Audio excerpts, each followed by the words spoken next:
नमूना recording studio Rajgir.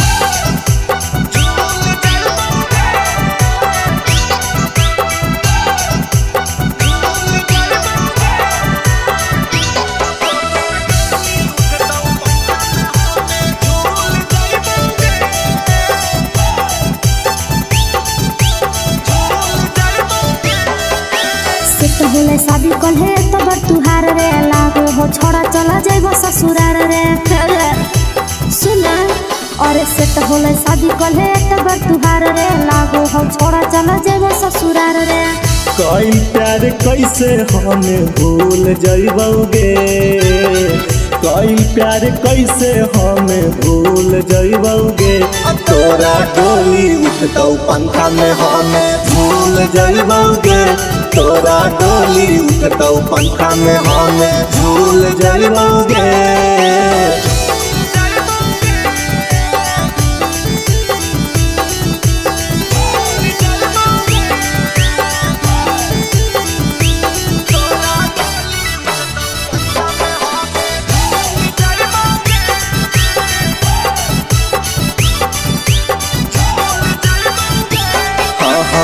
जे दिन बाराती अइतौ दुआरा पर तोर आइबो, खाई के जहरिया जान हमें मारा जाइबो।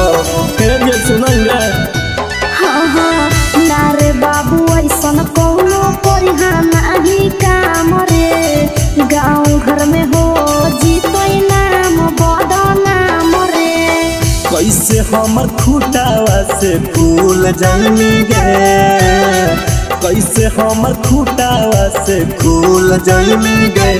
तोरा डोली उठतो पंखा में हमें भूल जाइबोगे, तोरा डोली उठतो पंखा में हमें भूल जाइबोगे।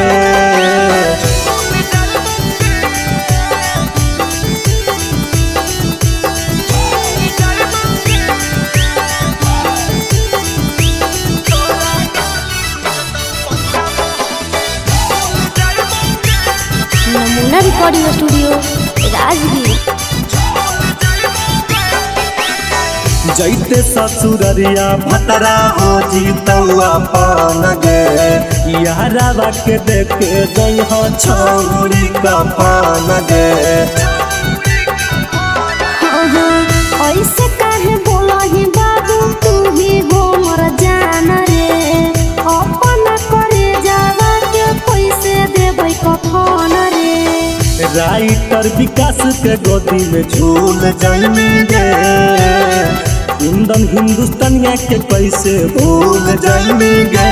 तोरा डोली उठतो पंखा में हमें झूल जाइबोगे, तोरा डोली उठतो पंखा में हमें झूल जाइबोगे। नमूना रिकॉर्डिंग स्टूडियो राजगीर।